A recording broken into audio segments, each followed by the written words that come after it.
Hello, Sarah Sabin, Executive Leadership and Intuition Coach here. And in today's video, I am going to be talking about the link between AI and cognitive decline.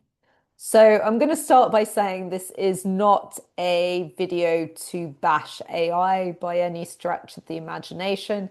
It's how to compete as a human in an AI world, in a nutshell. So I've been talking about for a while how AI is having a negative effect on our brain.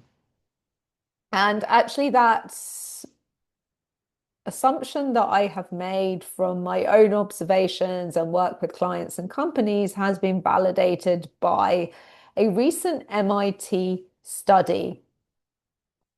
The overarching result of that study is that if you use AI, and it was used in the context of writing essays in a group of people, where you use AI too much, it can lead to a decrease in critical and analytical thinking, intellectual independence. It can impact learning and memory negatively. And basically, the overarching impact on the brain is that it starts to reduce connectivities in the brain, which are important to brain function. So the neural network connectivities start to reduce over time because if we don't use something, then it starts to wither and atrophy.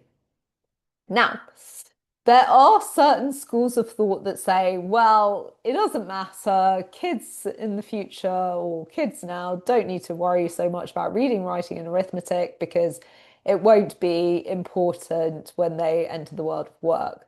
I would like to respectfully and very strongly disagree with that because the optimal solution is all the brilliance of human empathy, creativity, critical thinking, questioning, predictive abilities, intuition combined with AI. So that's the ideal scenario.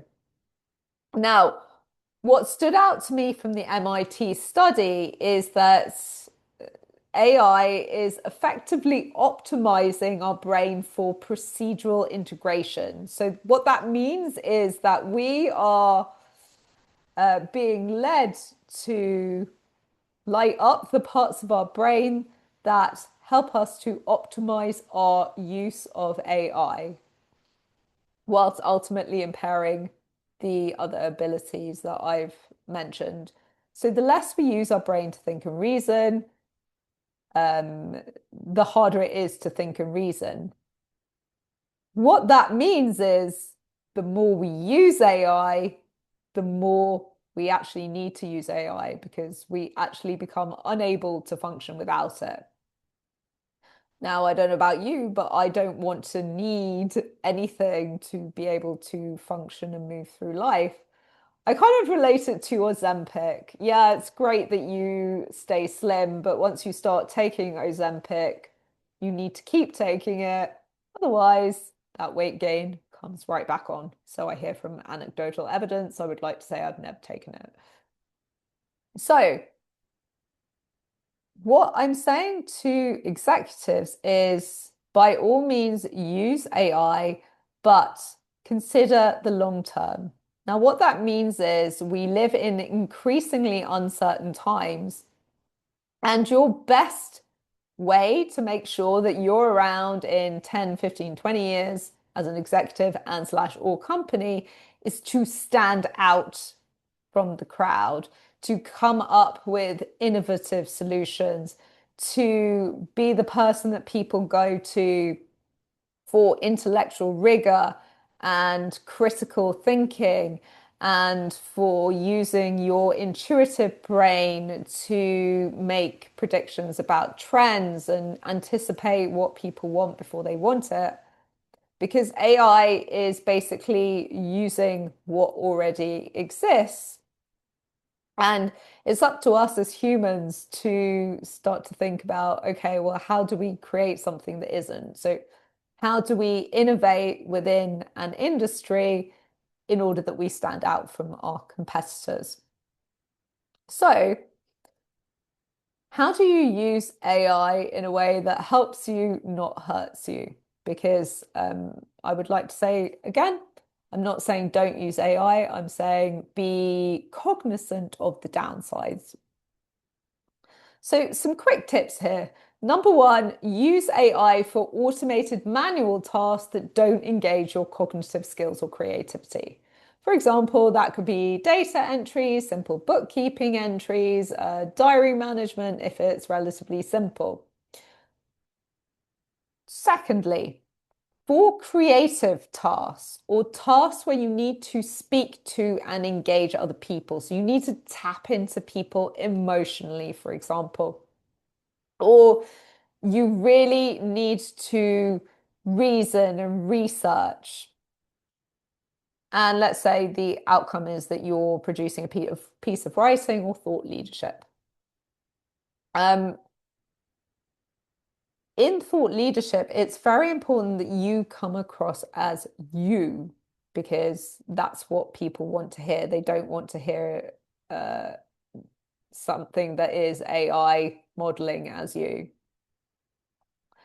Put in the mental effort to do it yourself. So, strategic work, problem solving, thought leadership pieces. By all means, use AI as an afterthought or to help you. So, engage your brain first and then you can use AI. But do not outsource responsibility, because this is also helping your brain's connectivity as well to take the time to do this. So, take the time to reflect, break concepts down, do the analysis, identify your unique point of view or strategy, remembering that the most successful people in their fields stand out. They do not blend in. So this is going to keep your brain sharp. And thirdly, and I alluded to this before, if you're going to use AI, make sure it's done after you've done the groundwork. So the MIT study actually supports doing it in this order, and it can be more effective in this order without the brain decline consequences. Now, when you actually do it that way round, you enhance neural integration and you reactivate your memory. So it actually helps your brain. And fourthly, take any and every chance to train your brain. So even 5 minutes a day, learning a new skill or reading something and critically analyzing it and researching it is going to help keep you sharp.